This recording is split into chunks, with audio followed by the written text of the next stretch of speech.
நாகப்பட்டினம் மக்களவை தொகுதி அதிமுக வேட்பாளர் சுர்ஜித் சங்கரை ஆதரித்து எடப்பாடி பழனிசாமி திருவாரூர் தெற்கு வீதியில் நடைபெற்று வரும் பொதுக்கூட்டத்தில் பேசி வருகிறார். அதை நேரலையில் பார்க்கிறோம்.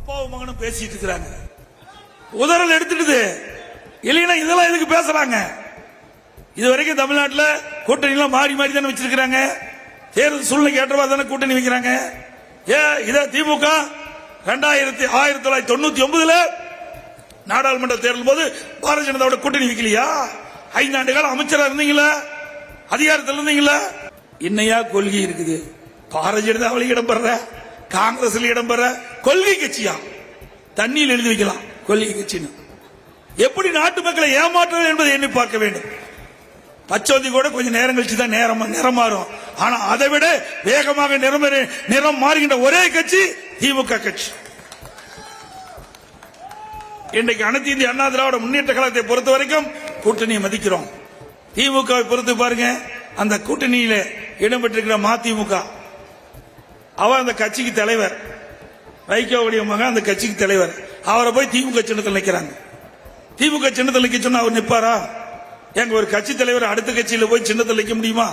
அப்படி நிக்கிறா இருந்தா, திமுக சின்னத்தில் நிக்கிறா இருந்தா அவர் தலைவர் ராஜினாமா செஞ்சுட்டு அந்த உறுப்பினர் அட்டை வாங்கி தான் நிக்க முடியும். நிக்க முடியாது. எப்படி பாருங்க, அவர் அந்த கட்சியை ஒழிக்க வேண்டும் என்பதற்காக திட்டமிட்டு கூட்டணியில் சேர்க்கப்பட்டு அவரை ஊழியர் கூட்டத்தில் அழுக வச்சு வேடிக்கை பார்க்கிற கட்சி திமுக கட்சி. ஸ்டாலின் அவர்களே, இதா கூட்டணி தர்மம். அண்ணா திமுகவை பொறுத்த வரைக்கும் எங்கள் கூட்டணியில் யார் இடம்பெற்றாலும் அவர்களை தூக்கி விடுவோம், அவர்களை வளர்ச்சி பெற செய்வோம். 1998 நம்ம கூட்டணி அங்க வச்சாங்க. இதே மதிமுக சின்னம் கிடைச்சது, அவர்களுக்கு அடையாளமா சின்னம் கிடைச்சது. பாட்டாளி மக்கள் கட்சி நம்மோட கூட்டணி வச்சாங்க, மாம்பழம் சின்னம் கிடைச்சது. அது அடிக்கடி மாம்பழம் மாறி போயிருது. பருவத்துக்கு தேர்ந்த மாதிரி பருவத்தில் இந்த மாம்பழம் மாறும் பாருங்க, சீசனுக்கு மாறும் மாதிரி பழம் மாறும். அது மாதிரி அப்பப்ப தேர்தல் வரும்போது அந்த மாம்பழம் மாறி போயிருது. இதுதான் அனைத்து இந்திய அண்ணா திராவிட முன்னேற்ற கழகத்தை பொறுத்த வரைக்கும் எப்பொழுதும் நேர்மையா நடக்கின்ற கட்சி, மக்கள் எண்ணோட்டத்துக்கு தகுந்த மாதிரி ஆட்சிகின்ற கட்சி, செயல்படுகின்ற கட்சி அதிமுக அரசு.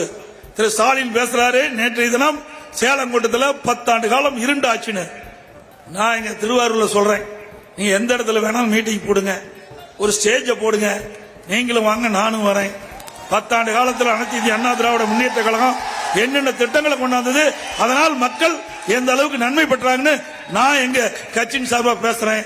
நீங்க திமுக தலைவர், இன்றைய முதலமைச்சர் 3 ஆண்டு காலம் உங்களுடைய ஆட்சியில என்னென்ன திட்டங்கள் கொண்டாந்தீங்க, அதனால மக்களுக்கு என்ன நன்மை பெற்றதுன்னு நீங்க பேசுங்க. மக்கள் நீதிபதியா இருந்து தீர்ப்பு கொடுக்கட்டும். வர தயாரா? சும்மா இதையெல்லாம் மக்கள்கிட்ட ஏமாற்று வேலை, ஏதோ பேசி மக்களை தந்திரமா ஏமாற்றுவதிலே ஸ்டாலின் முன்னணி வைக்கிறார். அது மட்டுமல்ல, இந்த சதுரங்க வேட்டை படத்தை பார்த்தீங்களா?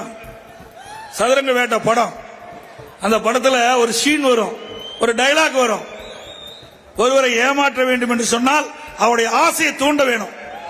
அப்படி ஸ்டாலின் அவர்கள் இந்த தமிழ்நாட்டு மக்களை அவ்வப்போது ஆசையை தூண்டி தூண்டி ஓட்டுகளை பெற்று ஆட்சிக்கு வந்தபோது ஓட்டு போட்ட மக்களை மறந்த ஒரே கட்சி தலைவர் திமுக தலைவர் ஸ்டாலின். 520 அறிவிப்பு கவர்ச்சிகரமா எத்தனை அறிவிப்பு நிறைவேற்றிருக்கிறார்? ஒரு 10% அறிவிப்பு கூட நிறைவேற்றல. அதுவும் மாதந்தோறும் இல்லத்தரசிக்கு 1000 உரிமை தொகை கொடுப்பேன்னு சொன்னாங்க, குடும்ப தலைவிக்கு 1000 உரிமை தொகை, அனைத்து தரப்பு மக்களுக்கு கொடுப்பேன்னு சொன்னாங்க, அனைத்து குடும்ப தலைவிக்கு கொடுப்பதா சொன்னாங்க. ஆட்சிக்கு வந்த பிறகு தகுதியானவருக்கு தான், அந்த குடும்ப தலைவிக்கு தான் 1000 ரூபாய். நாங்க பாதி பேரை விட்டுட்டாங்க. இன்னைக்கு ஈரோட்டில் வாக்கிங் போயிட்டு இருந்தார், செல்ல பார்த்தேன், ஒரு பெண்மணி கேக்குது, ஏன் எனக்கெல்லாம் வயிறு இல்லையா, எனக்கெல்லாம் 1000 ரூபாய் கொடுக்க கூடாதா? நல்ல நச்சுன்னு கேட்டாங்கப்பா.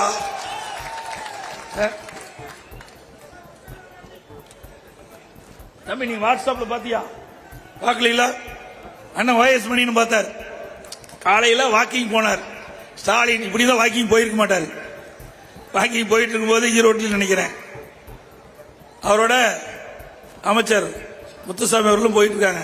அப்புறம் ஒரு பெண்மணி கேட்கிறாங்க, நீங்க தேர்தல் நேரத்தில் அறிவிச்சீங்க, மாதந்தோறும் இல்லத்தரசிக்கு 1000 ரூபாய், சரி குடும்ப தலைவிக்கு 1000 ரூபாய் உரிமை தொகை கொடுக்கணும். எனக்கு வரலைங்க, எனக்கு வயிறு இருக்குது, நானும் சாப்பிடுவேணும், ஏன் கொடுக்க மாட்டேங்கிறீங்க அப்படின்னு கேட்டாங்க. செய்திகளை உடனுக்குடனும் துல்லியமாகவும் தெரிந்து கொள்ள சப்ஸ்கிரைப் பண்ணுங்க.